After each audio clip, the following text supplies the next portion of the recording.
But he had to stand the reproach.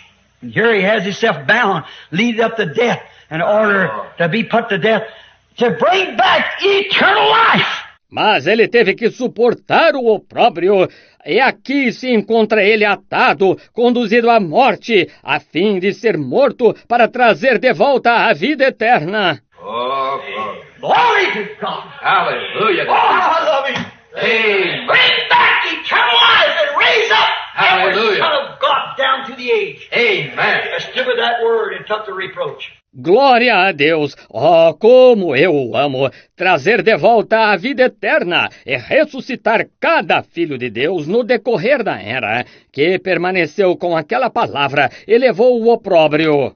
Praise it. That's right. If he had to come, Noah couldn't raise. If he hadn't come, Elijah couldn't come back.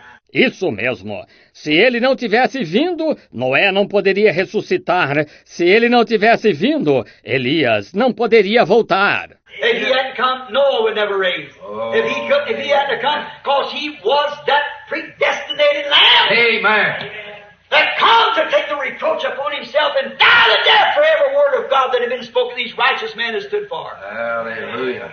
Se ele não tivesse vindo, Noé nunca ressuscitaria se ele não tivesse vindo, porque ele era aquele cordeiro predestinado que veio para levar o opróbrio sobre si e padecer a morte por cada palavra de Deus que tinha sido falada e que estes homens justos defenderam. It had to be. No one else could do it. God himself. And he come and took the place that he might redeem and give eternal life to every son of God that has stood for the same word. Praise the name of the Lord. And would suffer really the reproach. Ele teve de ser, ninguém mais poderia fazê-lo, o próprio Deus, e ele veio e tomou o lugar para que pudesse redimir e dar a vida eterna a todo filho de Deus que se posiciona a favor da mesma palavra e aceitaria sofrer o opróbrio.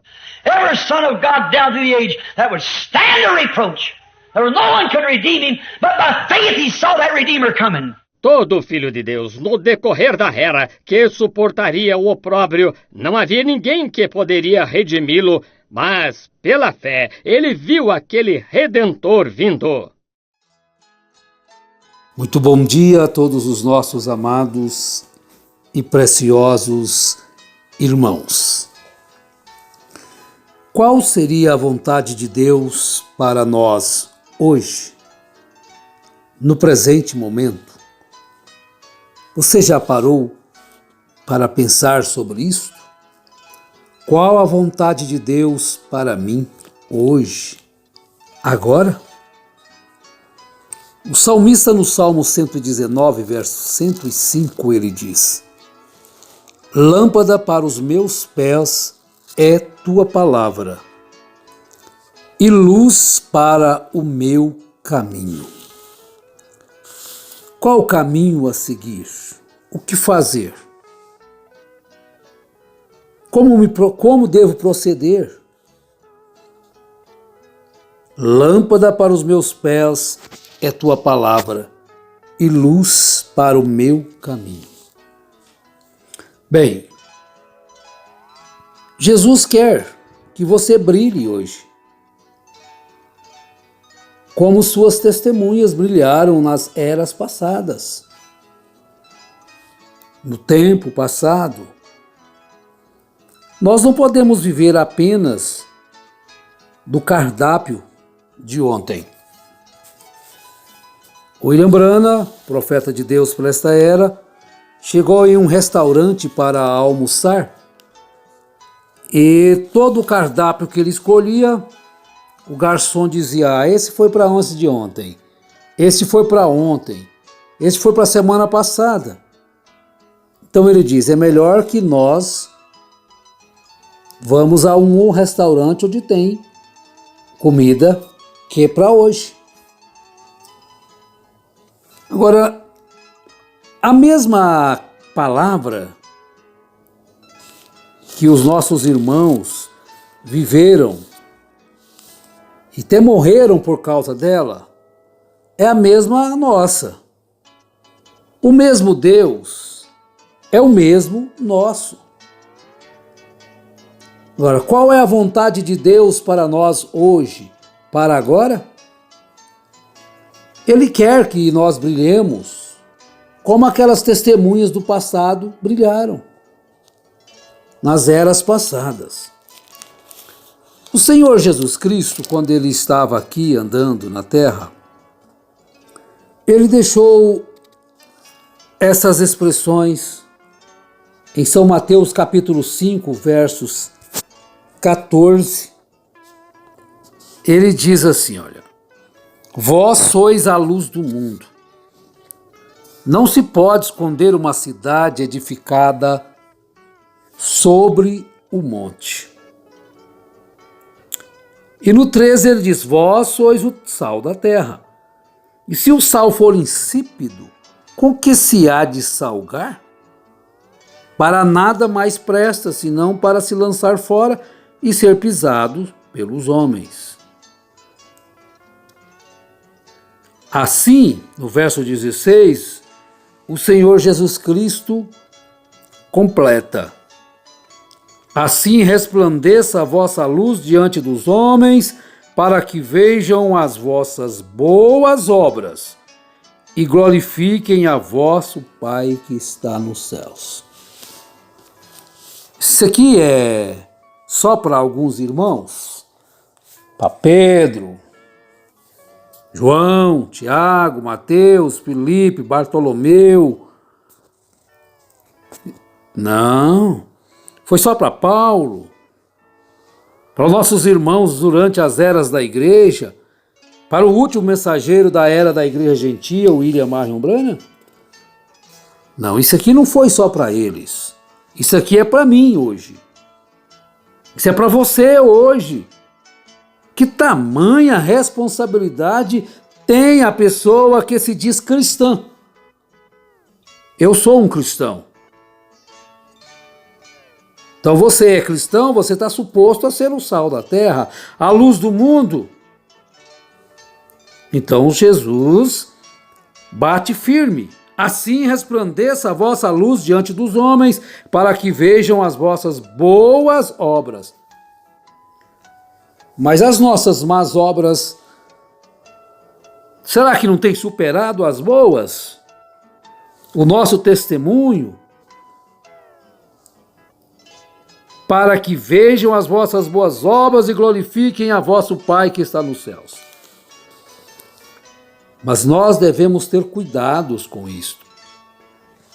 E cada dia pensar qual é a vontade de Deus para mim hoje, nesse exato momento. No meu trabalho, no meu passeio, na convivência com os irmãos, com as irmãs, no meu modo de tratar a cada um. São Paulo, na carta aos Efésios, capítulo 5, no verso 8, ele nos traz o seguinte: porque noutro tempo erais trevas, mas agora sois luz no Senhor. Andai como filhos da luz. Então aquilo que se praticava nas trevas, agora você já não é mais trevas. Você não tem recebido ao Senhor Jesus Cristo? Não tem sido batizado no nome do Senhor Jesus Cristo? Então agora você é suposto a ser luz no Senhor. Andai como filhos da luz, vivei como filhos da luz, trabalhai como filhos da luz.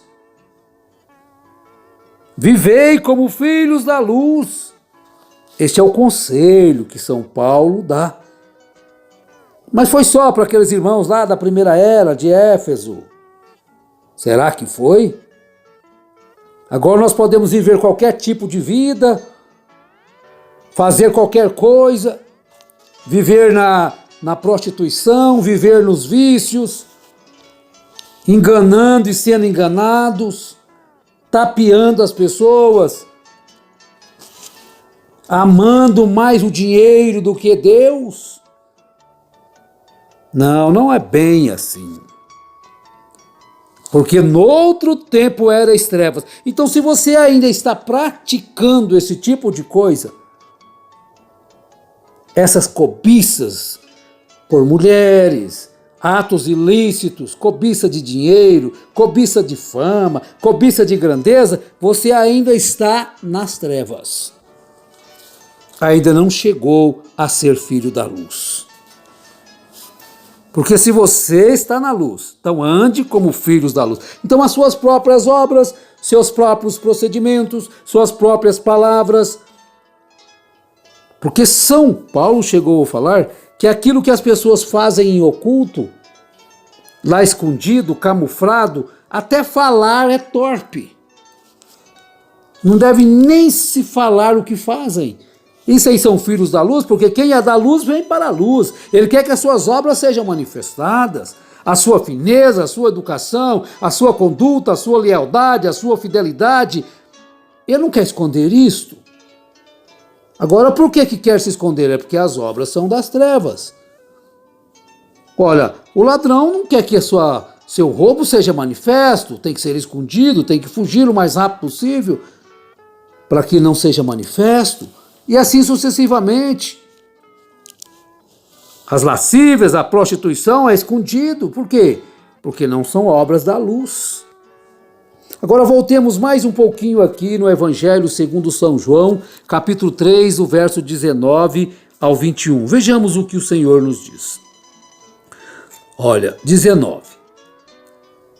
E a condenação é esta, que a luz veio ao mundo, e os homens amaram mais as trevas do que a luz, porque as suas obras eram más.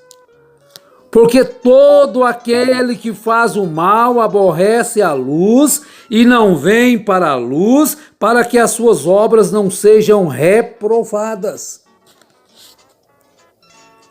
Olha, está bem claro, meus irmãos. Ele não vai para a luz, não quer a verdade, não quer encarar a verdade como ela de fato é, para que as suas obras não sejam reprovadas. Qual que é essa condenação? Que a luz veio ao mundo, mas os homens amaram mais as trevas do que a luz, porque as suas obras eram más. E eles preferem ficar com as suas más obras, do que arrependerem, se confessarem e começarem a praticar obras da luz. Porque todo aquele que faz o mal aborrece a luz e não vem para a luz, para que as suas obras não sejam reprovadas. Então não quer que seja manifestado. Agora, quem anda na luz, quer que suas obras sejam manifestadas. Mas quem pratica a verdade, vem para a luz, a fim de que as suas obras sejam manifestas, porque são feitas em Deus. Oh, que maravilha! Então, qual é a vontade de Deus para nós hoje? É que nós brilhemos, é que nós sejamos temperados com sal, tenhamos palavras temperadas com sal. Então Jesus está dizendo isto para nós.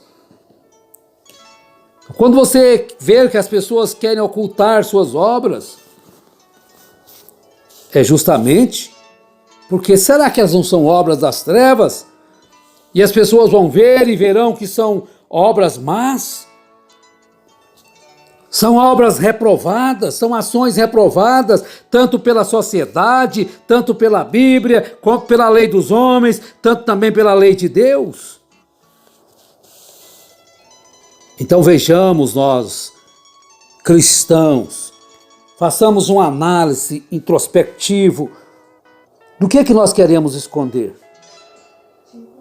O que você deseja esconder? Todas as obras de Jesus, elas eram completas.